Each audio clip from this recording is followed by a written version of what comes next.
हरे कृष्णा। अब लोग भगवत गीता की थोड़ी महिमा पे चर्चा करेंगे। इससे पहले कि हम ये भगवत गीता की महिमा पे चर्चा करें, आप सब लोग मेरे साथ ही मंगलाचरण पढ़िए। ओम अज्ञानतिमिरान्धस्य ज्ञानाञ्जनशलाकया चक्षुरुन्मिलितं येन तस्मै श्रीगुरुवे नमः। श्रीचैतन्यमनोभीष्टं स्थापितं येन भूतले स्वयं रूपः कदा मह्यं ददाति स्वपदान्तिकम्। वन्देऽहं श्रीगुरो श्रीयुतपदकमलं श्रीगुरुन् वैष्णवांश्च श्रीरूपं साग्रजातं सहगण रघुनाथान्वितं तं सजीवं साद्वैतं सावधूतं परिजनसहितं कृष्ण चैतन्य देवं श्रीराधा कृष्ण पादान् सहगण ललिता श्री विशाखान्वितांश्च। हे कृष्ण करुणा सिंधु दीनबंधो जगतपते गोपेश गोपिका कांत राधा कांत नमस्तुते। तप्त कांचन गौरांगी राधे वृंदावनेश्वरी वृषभानुसुते देवी प्रणमामि हरिप्रिये। वाञ्छाकल्पतरुभ्यश्च कृपा सिन्धुभ्य एव च पतितानां पावनेभ्यो वैष्णवेभ्यो नमो नमः। जय श्री कृष्ण चैतन्य प्रभु नित्यानंद श्री अद्वैत गदाधर शिवासादि गौर भक्तवृंद। हरे कृष्णा कृष्ण कृष्ण हरे हरे, हरे राम राम राम हरे हरे। श्रीमद् भगवत गीता की महिमा। श्रीमद् भगवत गीता भगवान की दिव्य वाणी है। इसकी महिमा अपार है, अपरिमित है। इसका कोई वर्णन नहीं कर सकता। देवतागण भी पूरी तरह से इसकी महिमा को बखान नहीं कर सकते, फिर मनुष्य की तो बात ही क्या है। और अलग अलग जगहों पे शास्त्रों में भगवत गीता की महिमा गाई गई है, तो इसकी महिमा पूर्णतया वर्णन करना असंभव है। भगवत गीता में 700 श्लोक है और ये श्लोक आत्म साक्षात्कार के विज्ञान की बहुत स्पष्ट व्याख्या प्रदान करते हैं। अगर कोई ध्यान पूर्वक भगवत गीता पढ़ता है तो सारे वैदिक साहित्यों के अध्ययन को आत्मसात कर सकता है। और अन्य ग्रंथों का अध्ययन कर सकते हैं, लेकिन भगवत गीता का अध्ययन करना, ये समझ लीजिए, ये ग्रेजुएट स्टडी है। और श्रीमद् भागवतम आगे पोस्ट ग्रेजुएशन का की स्टडी है। और चैतन्य चरितमृत समझ लीजिए पीएचडी स्टडी है। तो बेसिक चीज भगवत गीता अगर समझ लें और उसको अच्छे से पढ़ें तो अन्य शास्त्रों के मर्म को समझना भी आसान हो जाता है।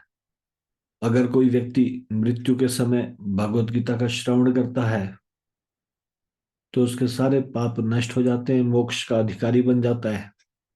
इसलिए कई बार लोग मरणासन व्यक्ति के पास जाके भगवत गीता सुनाते हैं उसको। हम्म।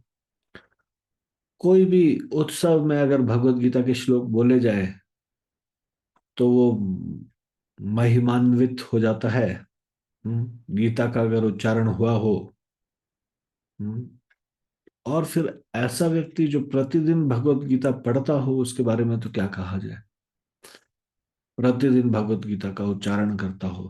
अगर कोई एक बार भी भगवत गीता का उच्चारण कर देता है तो ऐसा कहते हैं कि गौदान से जितना पुण्य प्राप्त होगा उसको एक बार भगवत गीता पढ़ने से हो जाएगा। आप लोगों ने मोक्ष एकादशी के दिन भगवत गीता पढ़ी ना, पूरे 700 श्लोक। तो अब गौदान के समान पुण्य अर्जित कर लिया। हम्म।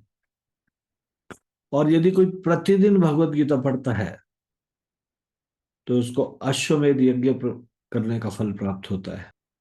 भगवत गीता से पढ़ने का सिर्फ भौतिक, केवल भौतिक लाभ ही नहीं, आध्यात्मिक लाभ भी है। भगवान का की भक्ति में आगे बढ़ना और भगवान को प्राप्त करना। हम्म।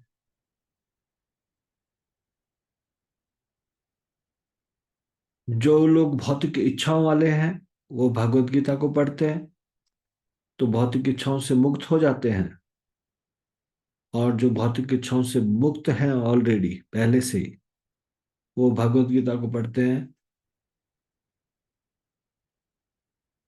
तो आत्म साक्षात्कार में और अधिक आगे बढ़ जाते हैं।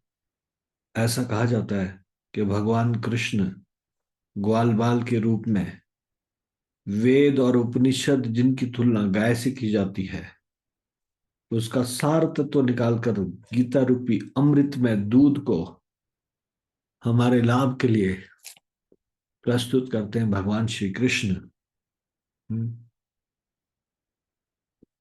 और भगवत गीता का स्थान अद्वितीय है। और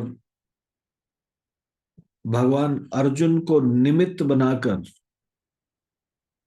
हम सब के कल्याण के लिए उपदेश करते हैं भगवत गीता में।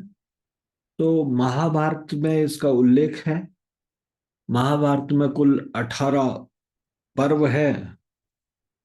हम्म, उसमें भी उसके अंतर्गत कई पर्व हैं जिनमें से एक भीष्म पर्व है।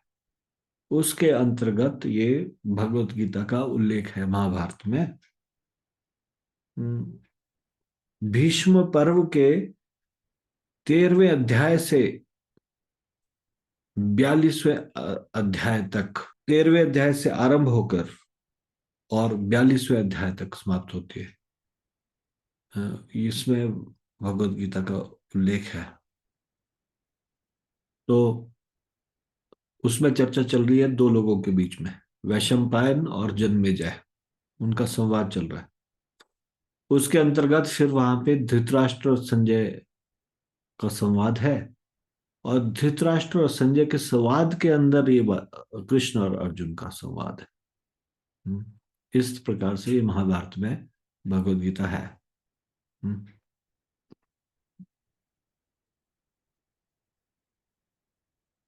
ये वैदिक ज्ञान का संक्षिप्त सार है। भगवत गीता क्या है? वैदिक ज्ञान का संक्षिप्त सार।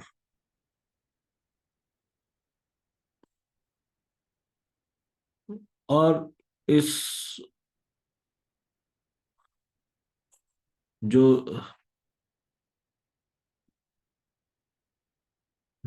पूरे विश्व में सर्वाधिक प्रसिद्ध ये आध्यात्मिक साहित्य है, इसकी पृष्ठभूमि क्या है? इसकी पृष्ठभूमि है युद्ध भूमि कुरुक्षेत्र। हम्म। जब युद्ध आरंभ होने वाला था उसको आरंभ करने से ठीक पहले महान योद्धा अर्जुन अपने जीवन के वास्तविक अर्थ पर विचार करने लगता है। हम्म। और भगवत गीता में अर्जुन के मित्र और अर्जुन के आध्यात्मिक गुरु भगवान श्री कृष्ण अपने मित्र या अपने इस शिष्य अर्जुन को उलझनों से निकालकर आध्यात्मिक ज्ञान तक ले आते हैं और हम सभी को भी उस मार्ग में चलने के लिए आमंत्रित करते हैं। और बहुत सारी चीजों के बारे में इसमें चर्चा है, कर्म योग, ज्ञान योग, ध्यान योग, भक्ति योग, परम सत्य का ज्ञान, भक्तिमयी सेवा, भौतिक प्रकृति के 3 गुण, दैवी तथा आसुरी स्वभाव, और भी बहुत कुछ विषयों पे इसमें चर्चा हुई है। हम्म। तो भगवत गीता को कैसे पढ़ना चाहिए, कैसे समझना चाहिए, गुरु शिष्य परंपरा से जुड़े भक्त की सहायता से भगवत गीता को पढ़ना और समझना चाहिए। हम्म। इस्कॉन के संस्थापक आचार्य एसी भक्ति वेदांत स्वामी शिल प्रभुपाद जी भगवान के एक शुद्ध भक्त है। उन्होंने अपना पूरा जीवन समर्पित किया है भगवत गीता और श्रीमद् भागवत की शिक्षाओं के प्रसार हेतु। उन्होंने 700 श्लोकों के ऊपर व्याख्या लिखी है, जिसको भगवत गीता यथारूप, Bhagavad Gita as it is शीर्षक नामक इस भगवत गीता यथारूप नामक पुस्तक में उनकी व्याख्या उपलब्ध है। भगवत गीता यथारूप विश्व में सर्वाधिक वितरित होने वाला और सर्वाधिक पढ़े जाने वाला गीता का संस्करण है, जो अनेक भाषाओं में उपलब्ध है और जो इस पुस्तक ने प्रभुपाद जी के भगवत गीता यथारूप ने लाखों करोड़ों लोगों के जीवन में परिवर्तन लाया है।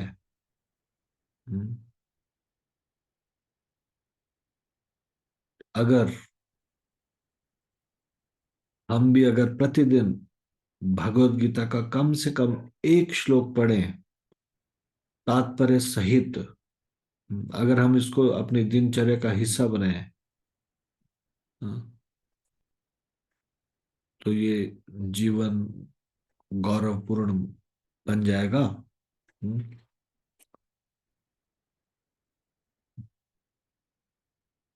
ये भगवत गीता समस्त शास्त्रों का सार है। गीता को पढ़ने से सारे शास्त्रों के पाठ का फल मिल जाता है। जो भगवत गीता पढ़ता है उसको समस्त शास्त्रों के पाठ का फल मिलता है। जीवन क्या है, जीवन का लक्ष्य क्या है, जन्म क्या है, मृत्यु क्या है, आत्मा क्या है, प्रकृति क्या है,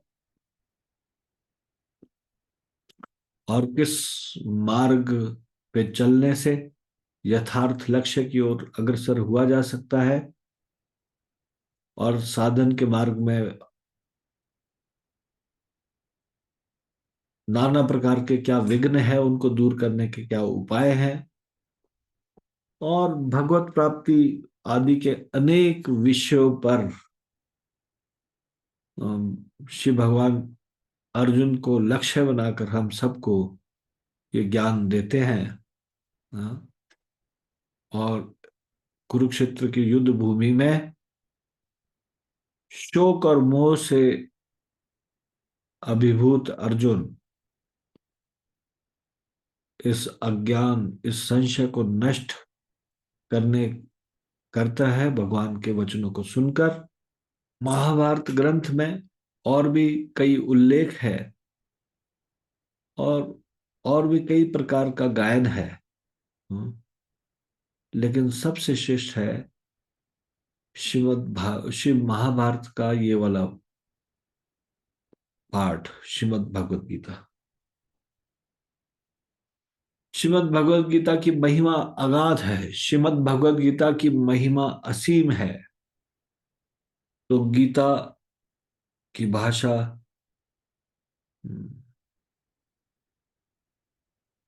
हालांकि संस्कृत में ये ग्रंथ है और सरल संस्कृत है, फिर भी वो बहुत सहज, आसानी से समझा जा सकने वाला ग्रंथ नहीं है। इसको भक्तों के निर्देशन में ही पढ़ा जाना चाहिए, उन्हीं के निर्देशन में सुनना चाहिए। हाँ। अनेक लोगों ने गीता को पढ़ के कुछ उसकी व्याख्या करने का प्रयास किया है अपने अपने भाव के अनुसार, लेकिन इसको गुरु शिष्य परंपरा के द्वारा आचार्यों के मतानुसार इसको पढ़ा जाना चाहिए। हाँ। इस प्रकार से भगवत गीता को अपने जीवन में स्वीकार करना चाहिए। हम्म,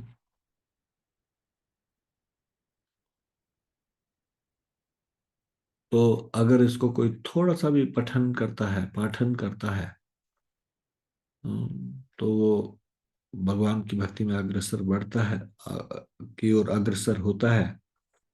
तो भगवत गीता का जो महात्म्य है वो अलग अलग शास्त्रों में दिया गया है। यहाँ तक कि शंकराचार्य जी भी भगवत गीता के की प्रशंसा करते हैं। शंकराचार्य जी के द्वारा भगवत गीता की महिमा बताई गई। स्कंद पुराण में भी भगवत गीता की महिमा बताई गई। महाभारत में भी गीता की महिमा बताई गई। वराह पुराण में भगवत गीता की महिमा बताई गई। वैष्णवीय तंत्र सार में भगवत गीता की महिमा बताई गई। और हरि भक्ति विलास ग्रंथ में भगवत गीता की महिमा बताई गई। तो हम इन ग्रंथों में, ये जो 6 ग्रंथों के मैंने नाम लिए, उसमें भगवत गीता की क्या महिमा बताई गई है, इसकी चर्चा करेंगे कल।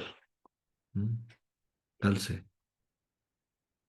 अलग अलग ग्रंथों में क्या क्या भगवत गीता के बारे में बताया गया। स्कंद पुराण में क्या बताया गया, शंकराचार्य जी ने क्या बताया, वराह पुराण में क्या बताया। तो ये हम इसके बारे में विस्तार से चर्चा करेंगे कल। कुछ समय से अभी शाम की कक्षा नहीं हो रही थी, तो हम लोग कोशिश करेंगे कि इसको जल्दी शुरू करें 7:30 पे। हम्म, हम्म, और थोड़ा सुने गीता जी की महात्म्य के बारे में। ठीक है, तो इसको यहीं पे विवरण देंगे। श्रीमद् भगवत गीता की जय। शिल प्रभुपाद की जय। निताई गौर प्रेमानंदे। हरि हरि बोल।